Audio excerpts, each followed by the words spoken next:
नमस्कार जय Jagannath mama's kitchen को आपण मानक स्वागत। फ्रेंड्स मु आज नहीं आसी पिज्जार रेसिपी जहाँकि बड़ठू सान पर्यंत समस्त को पसंद आसी था, किंतु मार्केट को पिज्जा किणवाई गले मार्केट रे टंका हिसाब रे पिज्जार सामग्री बा पिज्जार वेजिटेबल्स बहुत कम रही था। तेणुक से पैसा किपरि मार्केट ठू healthy and vegetable full pizza प्रस्तुत करवा आसतु देखा। ये मु पिज्जा बिना ओभेन प्रस्तुत करी।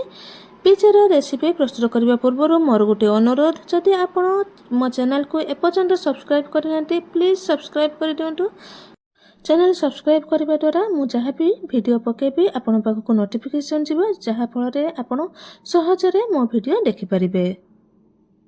देखो मु आपण सहित कथा होगा समय मध्य मुझे पिज्जार प्रणाली आरंभ कर देछि। गोटे बाउल गोटे कप दही नहीं जाइछि, सेथिरे 1 teaspoon baking soda, 1 teaspoon soda and 1 tablespoon चीनी बा सुगर पके नहीं पके भल भाव मिक्स कर देछि। मिक्स कर सारिबा परे गोटे प्लेट घुड़े 10 मिनट पे रेस्ट छाड़ीदेबा। देखो ये आमर 10 मिनट हो जाइए। बर्तमान प्लेट बाहर कर नबा। प्लेट बाहर कर देखो ये केते बढ़िया भाव में आमर दही फ्लफी हो जाइए। यही दही को गोटे साइड को रखी नबा। वर्तमान पिज्जार डो प्रस्तुत करबा। पिज्जार डो प्रस्तुत करबा पई बा पिज्जार चकटा प्रस्तुत करबा पई गोटे कप मैदा नहीं जाइए। आपण चाहिले एठी मैदा जगह आपण अटा यूज करी पिज्जा प्रस्तुत करें। आपड़ जदि चाहते कमेंट रे जनइबे। मु आग को अटार पिज्जा किपरि प्रस्तुत होउछे नहीं आसबि अटा पिज्जा रेसिपी। ध्यान देवे मैदा किंबा अटा जितेबले भी डो प्रस्तुत करेंगे पिज्जा पाई सेतेबले आपण केवल दही रे मिक्स करेंगे, जहाँकि आम आगरू गोलैकी रखिथिलु। यही चकटा बा डो प्रस्तुत करबा बेले आपण जमा भी पानी देबे नहीं, केवल दही रे प्रस्तुत करेंगे। मते ये गोटे कप दही रे 1.5 कप मैदा मु प्रस्तुत 1.5 कप मैदा मु यूज करिछि। अटा डो पिज्जार डो प्रस्तुत करबा बेले ध्यान देबे पिज्जार जमा डोटी टाण हेब नहीं। अटा चकटा परी बा रुटी करबा चकटा परी टाण हेब नहीं, सॉफ्ट रहिबो। देखंतु एही परी रहिबो, हाथ रे आपनकर लागि जिवो। तेणु आपण कोन करिवे ना किछि तेल हाथ रे लगे नेबे, लगे भल भाव में डो रे लगे नेबे, हाथ रू छाड़ी जिवो। देखंतु एही परी करि नेबे।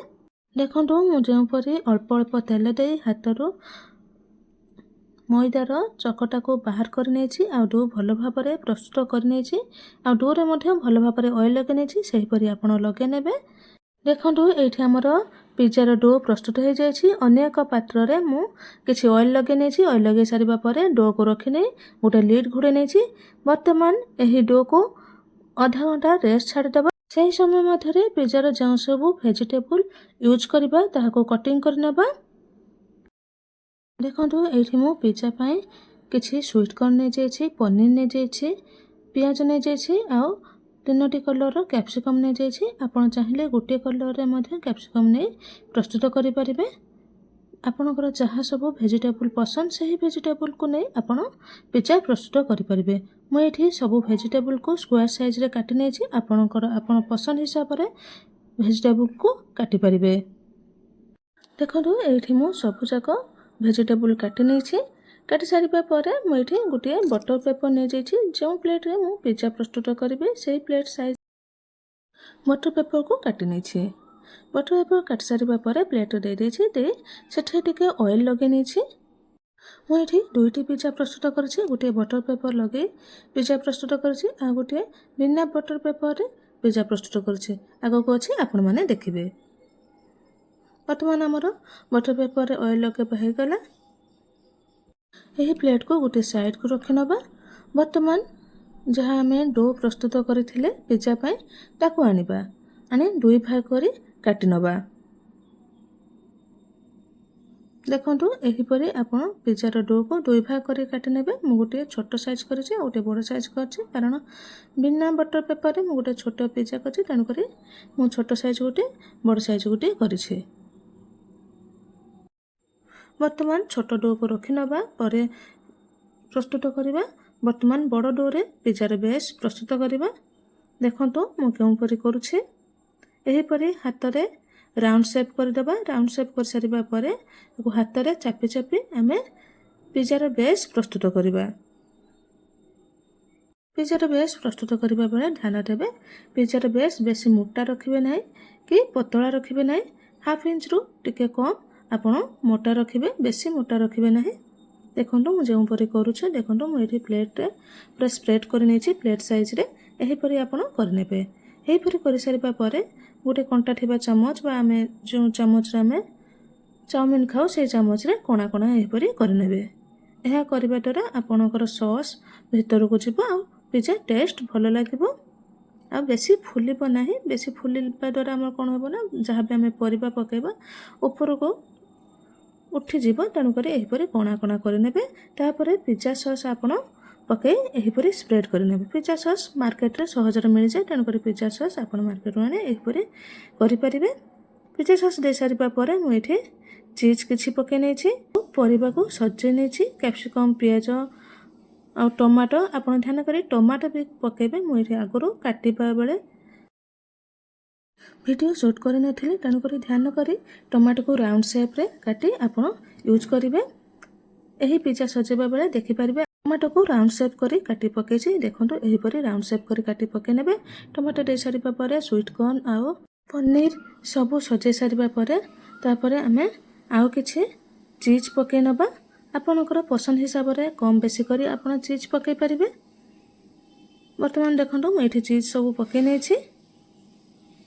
ଆମର ଏଠି ସବୁ ପରିବା ସଜାଇ ସାରିବା ପରେ ମୁଁ ଏଠି ଉପରେ ଚିଲି ଫ୍ଲେକ୍ସ ଆଉ ଅରେଗାନୋ ପକାଇ ନେଇଛି। ଆପଣ ପସନ୍ଦ ହିସାବରେ ଚିଲି ଫ୍ଲେକ୍ସ ଆଉ ଅରେଗାନୋ ପକାଇ ପାରିବେ, ଆପଣଙ୍କ ପସନ୍ଦ ହିସାବରେ ପକାଇ ପାରିବେ। ଏଇଠି ଆମର ପିଜା ଟ୍ରେ ସେଟ୍ ହେଇଯାଇଛି। ବର୍ତ୍ତମାନ କଢ଼େଇ ପ୍ରସ୍ତୁତ କରିବା।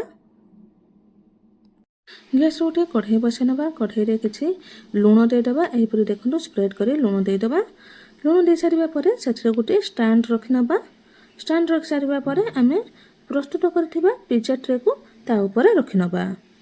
ଦେଖନ୍ତୁ ମୁଁ ଯେଉଁପରି କରୁଛି ସେହିପରି ଆପଣ କରିନେବେ। ଲୁଣ ଦେଇସାରିବା ପରେ ଗ୍ୟାସ୍ର ଫ୍ଲେମ୍କୁ ହାଇ ଫ୍ଲେମ୍ରେ ରଖିବେ 5 ମିନିଟ୍। ତାପରେ ଆମେ ମିଡ଼ିୟମ୍ରେ ରଖିବା। ବର୍ତ୍ତମାନ ଦେଖନ୍ତୁ ପିଜା ଦେଇଦେଇଛି। ବର୍ତ୍ତମାନ ଗୋଟିଏ ଲିଡ୍ ଘୋଡ଼େଇ ନେବା, ଯେପରି ଆମର ଟାଇଟ୍ ହେଇ ରହିବ କଢ଼େଇକୁ ସେହିପରି ଗୋଟିଏ ଲିଡ୍ ଘୋଡ଼େଇ ନେବା।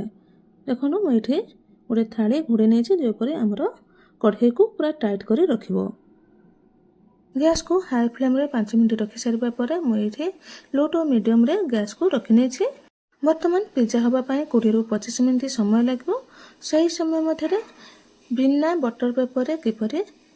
ବଟର ପେପର ଲଗାଇ ଆମେ ପିଜା ବେସ୍ ପ୍ରସ୍ତୁତ କରିପାରିବା, ତାହା ଦେଖି ନେଉଛି। ଦେଖନ୍ତୁ ଏହିପରି ପ୍ଲେଟ୍ରେ ଟିକେ ଅଏଲ୍ ଲଗାଇ ନେବେ। ଅଏଲ୍ ଲଗାଇ ସାରିବା ପରେ ମଇଦା ସ୍ପ୍ରେଡ୍ କରିନେବେ। ସ୍ପ୍ରେଡ୍ କରିସାରିବା ପରେ ଆପଣ ମଇଦାକୁ ଝାଡ଼ି ନେବେ। ଯାହା ବି ମଇଦା ଲାଗିବ ସେହି ମଇଦା ଉପରେ ଆପଣ ପିଜାର ବେସ୍ ପ୍ରସ୍ତୁତ କରିବେ। ଦେଖନ୍ତୁ ମୁଁ ଯେଉଁପରି କରୁଛି ସେହିପରି କରିନେବେ। ପୂର୍ବପରି ପିଜାର ବେସ୍କୁ କଣା କରିନେବେ। କରିସାରିବା ପରେ ସ୍ପ୍ରେଡ୍ କରିନେବେ। ଆଗ ପରି ଯେଉଁପରି କରିଥିଲେ ସେହିପରି କରିନେବା। କେବଳ ଆପଣ ପିଜା ପ୍ରସ୍ତୁତ କରିବା ପୂର୍ବରୁ ପ୍ଲେଟ୍ରେ ଅଏଲ୍ ଲଗାଇ ନେବେ ଆଉ ମଇଦା ସ୍ପ୍ରେଡ୍ କରିନେବେ। ସ୍ପ୍ରେଡ୍ କରିସାରିବା ପରେ ପିଜାର ବେସ୍କୁ ଦେବେ। ଦେଖନ୍ତୁ ମୁଁ ଏଠି କରିନେଇଛି। ଆପଣ ପୂର୍ବପରି ସଜାଇ ନେବେ। ସଜାଇ ସାରିବା ପରେ ଆପଣଙ୍କର ସେହିପରି କଢ଼େଇରେ ଆପଣ ପ୍ରସ୍ତୁତ କରିପାରିବେ। ଦେଖନ୍ତୁ ଏଇଠି ଆମର 25 ମିନିଟ୍ ସମୟ ହେଇଯାଇଛି। ବର୍ତ୍ତମାନ ଲିଡ୍ ବାହାର କରି ଦେଖିନେବା ପିଜା କିପରି ହେଇଛି। ଦେଖନ୍ତୁ କେତେ ବଢ଼ିଆ ଭାବରେ କଲର୍ ଆସିଛି ଆଉ ପିଜା କେତେ ବଢ଼ିଆ ହେଇଛି। ଆପଣଙ୍କୁ ପିଜାର ରେସିପି କିପରି ଲାଗିଲା କମେଣ୍ଟରେ ଜଣାଇବେ। ଭଲ ଲାଗିଥିଲେ ଲାଇକ୍, ସେୟାର, ସବସ୍କ୍ରାଇବ୍ କରିବେ। ଆପଣ କେଉଁ ସହରରୁ ଦେଖୁଛନ୍ତି ତାହା ବି ଆପଣ କମେଣ୍ଟରେ ଜଣାଇ ପାରିବେ। ତାହା ଫଳରେ ମୁଁ ଜାଣିପାରିବି ମୋର ରେସିପି କେଉଁ ପର୍ଯ୍ୟନ୍ତ ଯାଇଛି। ଦେଖନ୍ତୁ ବର୍ତ୍ତମାନ ପିଜାକୁ ବାହାର କରି ଆଣିବା। ଦେଖନ୍ତୁ କେତେ ବଢ଼ିଆ ଭାବରେ ହେଇଛି। ପିଜାକୁ ମୁଁ ଏଠି ବାହାର କରି ଆଣିଛି। ବର୍ତ୍ତମାନ ପ୍ଲେଟ୍ରେ ଥିବା ପିଜାକୁ ଆମେ କଢ଼େଇରେ ଦେଇଦେବା।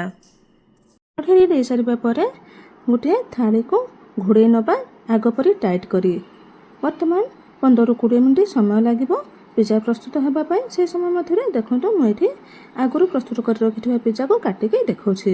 ଦେଖନ୍ତୁ କେତେ ବଢ଼ିଆ ହେଇଛି ଆମର ପିଜାଟି। ଦେଖନ୍ତୁ ପିଜାର ବେସ୍ ମଧ୍ୟ କେତେ ବଢ଼ିଆ ଭାବରେ କ୍ରିସ୍ପି ହେଇଛି, କେତେ ବଢ଼ିଆ ଦେଖାଯାଉଛି। ଦେଖନ୍ତୁ ଏଠି ଆମର 20ରୁ 25 ମିନିଟ୍ ହେଇଯାଇଛି। ଦେଖନ୍ତୁ ସେକେଣ୍ଡ ପିଜ୍ଜା ମଧ୍ୟ ଆମର ହେଇଯାଇଛି। ବର୍ତ୍ତମାନ ସେକେଣ୍ଡ ପିଜ୍ଜାକୁ ବାହାର କରି ଆଣିଛି। ଦେଖନ୍ତୁ ମୁଁ ଏଠି କାଟିକି ଦେଖାଉଛି କିପରି ହେଇଛି। ସେକେଣ୍ଡ ପିଜ୍ଜାରେ ମୁଁ ଚିଲି ଫ୍ଲେକ୍ସ ୟୁଜ୍ କରିନଥିଲି ମୋ ଝିଅ ଖାଇବା ପାଇଁ, ତେଣୁକରି ଆପଣ ଚାହିଁଲେ ଚିଲି ଫ୍ଲେକ୍ସ ୟୁଜ୍ କରିପାରିବେ। ତଥାପି ଦେଖନ୍ତୁ କେତେ ବଢ଼ିଆ ଦେଖାଯାଉଛି। ଏଠି ପିଜ୍ଜାକୁ ସଫ୍ଟ କରି ପ୍ରସ୍ତୁତ କରିଥିଲି, କାରଣ ମୋ ଝିଅକୁ ସଫ୍ଟ ପିଜ୍ଜା ଟିକେ ପସନ୍ଦ ଥାଏ, ତେଣୁକରି ଏଠି ସଫ୍ଟ କରି ମୁଁ ପିଜ୍ଜା ପ୍ରସ୍ତୁତ କରିଛି। ଯଦି ଆପଣ କ୍ରିସ୍ପି କରିବା ପାଇଁ ଚାହୁଁଥିବେ ତାହେଲେ ଆପଣ ଆଉ 5-10 ମିନିଟ୍ ଏକ୍ସଟ୍ରା ଟାଇମ୍ ଗ୍ୟାସ୍ରେ ବସାଇ ନେବେ, ଆପଣଙ୍କର ପିଜ୍ଜା କ୍ରିସ୍ପି ହେଇଯିବ। ତଥାପି ଦେଖନ୍ତୁ କେତେ ବଢ଼ିଆ ଆମର ବେସ୍ ହେଇଛି, କିନ୍ତୁ ସଫ୍ଟ ରହିଛି। ଆପଣ ଚାହିଁଲେ ସଫ୍ଟ କରିପାରିବେ, ଆପଣ ଚାହିଁଲେ କ୍ରିସ୍ପି ମଧ୍ୟ କରିପାରିବେ ଅଧିକ ସମୟ ଗ୍ୟାସ୍ରେ ବସାଇ। ଆପଣଙ୍କୁ ଏହି ଦୁଇଟି ପିଜ୍ଜା ମଧ୍ୟରୁ କେଉଁ ପିଜ୍ଜାଟି ଭଲ ଲାଗିଲା ଆପଣ କମେଣ୍ଟରେ ଜଣାଇ ପାରିବେ। ଆପଣ ଏହି ପିଜ୍ଜା ପ୍ରସ୍ତୁତ କରିବାରେ ମାର୍କେଟରୁ କିଣି ଖାଉଥିବା ପିଜ୍ଜାର ରେଟ୍ ଠାରୁ ବହୁତ କମ୍ ଖର୍ଚ୍ଚ ଯିବ। ଆପଣ ଏହିପରି ଘରେ ବନାନ୍ତୁ, ନିଜେ ଖାଆନ୍ତୁ, ସମସ୍ତଙ୍କୁ ଖୁଆନ୍ତୁ। କିପରି ଲାଗିଲା ଆପଣ ମତାମତ କମେଣ୍ଟରେ ଜଣାନ୍ତୁ। ଏହି ପିଜ୍ଜାର ରେସିପିଟି ଭଲ ଲାଗିଥିଲେ ଲାଇକ୍ ସେୟାର କରିବେ। ଫେସବୁକ୍ ପେଜ୍ରୁ ଦେଖୁଥିଲେ ଫଲୋ ତ ନିଶ୍ଚୟ କରିବେ। ୟୁଟ୍ୟୁବରୁ ନୂଆ ଥିଲେ ନିହାତି ସବସ୍କ୍ରାଇବ୍ କରିବେ। ରହୁଛି, ଧନ୍ୟବାଦ, ଜୟ ଜଗନ୍ନାଥ। ପୁଣି ଥରେ ଦେଖା ହେବ ଆଉ ଏକ ନୂଆ ରେସିପିରେ। Till then bye bye.